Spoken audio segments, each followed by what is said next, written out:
If you're a creative person who loves breaking down information, helping people learn, and working with technology, this might just be the perfect career for you.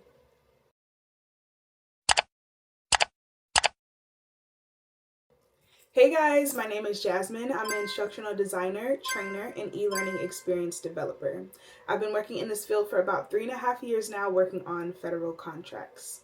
The reason why I wanted to make this video is because this is information that I really wish that I had before I started undergrad, when I was trying to decide what field that I can go into that kind of matched all of my skills. I feel like with social media and us being such a tech-forward generation, I've really seen a lot of people doing forms of instructional design, and they might not even be realizing they're doing that. So this is a field that I just wanted to highlight for you guys and maybe shed some light on something new for you that you can explore, or maybe this might be a good field for somebody to pivot into. So let's get into it. So let's start with the most basic question that we all have here. What is instructional design? Instructional design is the process of creating educational experiences that help people learn effectively and efficiently. So if you've ever taken a workplace safety training, read a training manual, or even looked at an interactive product guide, you've probably been familiar with the work of an instructional designer. Our main goal as IDs is to take complex information and make it easier to understand using technology, learning models, and design principles. Instructional design can look like so many different things, and it can be accomplished in so many different ways. So it could be a regular classroom training, it can be instructional manuals, it can be an FAQ, it could be a step-by-step instructional video, pretty much anything that you decide is appropriate for your audience to learn what you're trying to teach them. So now let's move forward and talk about education requirements. At the base level, you need a bachelor's degree, but you don't necessarily need a bachelor's degree in instructional design and technology in order to work in this field. What you need is a relevant degree, and you need to have transferable skills. So any degree like education, if you're a teacher, that's perfect. Sociology, communications, any degree where you're really learning how to communicate with your audience, learning how to teach and disseminate information to different types of people and different types of learners, that's pretty much golden. It's more about the skills that you bring to the table than the degree itself. So for example, I have a bachelor's of science in health education and promotion. So in that degree, I learned a lot about public speaking, how to conduct needs assessments, working with data, and just disseminating information to a broad audience, especially learners who are not as advanced or may not be as educated as you are. You have to really learn how to break things down and take complex ideas and simplify them. So beyond just having a degree, I looked up some job postings just to see what they commonly ask for. So of course you're going to need to have strong writing and communication skills because you're going to be creating all of these materials from scratch. It's all you. You need to be able to speak to everything that you create and make sure that everything is accurate and well put together. Another skill is project management. You will be your own boss, handling your own deadlines, and basically running your projects. So if you're someone who's very unorganized or you just can't keep up with what you have to do in deadlines, this may not be the role for you, because if you don't get your deliverables in on time, you are going to lose your job. You are gonna lose your job. But you really need to get everything together. I can recommend some tools for that. Maybe in another video talk about the tools that I use to stay organized and on top of my deliverable dates. But yeah, you need to be able to manage yourself and really get things done, communicate, and just kind of advocate for yourself. Nobody's gonna sit there and tell you what to do. Another requirement is obviously knowing the learning theories in the instructional design models. So a really common one that is easy to learn is the ADDIE model. And like I said, if you have any degree where you had to learn theories and models in undergrad, this should be pretty easy. Just a simple research, kind of learn the structure, and you're golden. But we can do another video where I go into depth about these things. Let me know if you want to know anything else about it. But for now, I'm just going to keep it at that. So lastly, but probably the most important requirement, is knowledge of e-learning tools.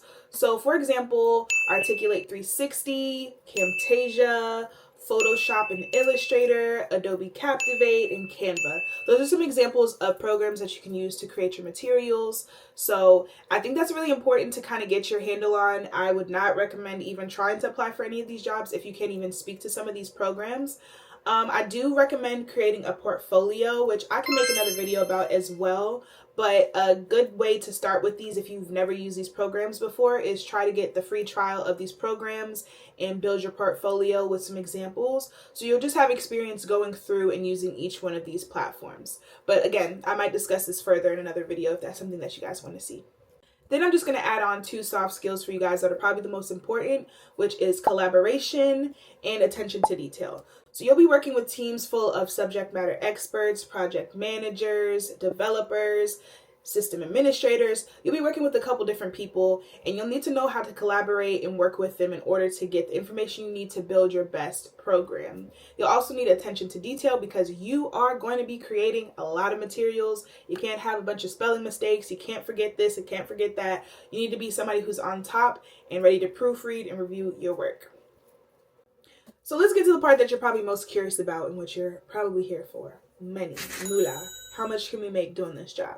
So let's just go through it. These are basics, and keep in mind that there are different factors that can affect your salary, but this is just a base understanding of what you might make. So as an entry-level instructional designer, you can make about 55 to 75K a year. Mid-level instructional designers make about 75K to 95K a year. Senior level instructional designers make about 95K to 120K a year. And director positions, you can be like a director of learning and development or anything like that. You can make up to 210 plus. So these numbers really can vary based on what type of project you're working on, if you're working on federal contracts or if you're doing something else. If you have a clearance, I know those numbers can be way higher. If you have something like a secret clearance or anything above that, you're going to be doing specialized work that not a lot of people can do. So that money talks. The last thing I wanted to do for you guys is end this with a little pro and con list, because I know that helps a lot of people kind of visualize what they're dealing with. So let's start off with the pros. Pro number 1 is that this field has a lot of remote and hybrid opportunities. I know after 2020, a lot of us did not like running down to the office, and if we did have to, not every damn day. So the job that I had was remote, and I actually took it upon myself to go into the office quarterly for certain types of training, because sometimes being in person is better. But I took that upon myself to do that. That was not required of me. And yeah, I would only go like 1 day out of the quarter, and that's pretty much nothing, not a problem. Pro number 2 is this is a very creative and tech-driven field, which I loved because it gave me a little mix of everything. You're designing things, you're storyboarding, you're working with tech, and you're really just figuring out the best way to teach your audience. And I kind of like that challenge of just figuring it out. You get to innovate your innovations. It's just really fun. Another pro is that this career field is in high demand right now, and there's so many diverse industries that you can work in. A lot of companies are investing more in their e-learning and their training, and you can work in any type of industry: healthcare, corporate, higher education, or the government. You really can find what fits best for you. There are also a lot of specialized fields in this industry, which can be really interesting. So you can work in gamification, which is like making a game out of the learning, where you earn coins and things like that as you go along, make it like a game. You can work in AR and VR training, so developing immersed training simulations, so like aircraft simulations. Put the goggles on, you're making that. That's really cool. You can do micro learning, you can do bite-sized, like mobile friendly learning for social media, for YouTube. That's like commonly what I see a lot of people doing anyway. And you can work in accessibility and compliance. So if you just want to make straight, standard, kind of like PowerPoint-like trainings, you could do that too. Next, there are a lot of freelancing and consulting opportunities. Instructional designers can work as independent contractors. They can take short-term projects. They can build their own consulting business. And it just provides flexibility and higher earning potential because you can mix it up and just pick something that fits for you. And lastly, your work has impact. You're helping people learn skills, do their job better, and grow professionally. So for somebody like me, that's fulfilling. So I would call that a pro for this job. Now we're going to move on to the cons. So the first con, and this really depends what type of person you are, but this job can be very deadline heavy. So projects often have a tight turnaround time, especially when you work in corporate or government settings. So if that's not something that sounds like it works for you, I wouldn't recommend this job, because when that deliverable is due, That deliverable is due, honey, and they want that right. They don't care. Next, you can have challenges with your stakeholders. So if you don't have a subject matter expert who wants to work with you, a manager who may be a stickler for certain thing, or just leadership that might change the scope of projects and kind of confuse you, that could be a challenge that you have. So I've heard some stories about people who subject matter experts just don't want to work with them, don't want to help them figure out anything, and that could be a really big challenge because you really do lean on them to understand certain things. I will say personally, I haven't had that experience. Me and my subject matter expert were tight, but I know it's a possibility, and those can be challenges that you have if you're mid-project and suddenly your manager's like, oh, psych, we're not doing this, we're doing that. That's something that you have to deal with, and you really have to be adaptable. Another con can be learning a bunch of different tools and software because there is a learning curve with them. So we use a lot of different tools, like I mentioned before, the LMS platforms, Camtasia, Articulate. It can be overwhelming at first if you're not the type of person who can just adapt or really learn technology easy. That can be a challenge. Another con is it can be a little bit isolating if you're fully remote and trying to get your footing and what the company wants and getting to know the feel of the project because you will be at home. It's not like you're going to be at the office where you can just sit next to somebody and kind of see what's going on. You're going to have to do a lot of independent work, and that means being innovative, thinking on your feet, and problem solving on your own. You're going to be your own boss. And lastly, another con can be clients who just don't understand instructional design principles. If you're freelancing or working in corporate, you might have to constantly explain to them why proper instructional design matters instead of just making something pretty. You might have to explain to them why you're doing what you're doing and why that will get them the results that they're looking for.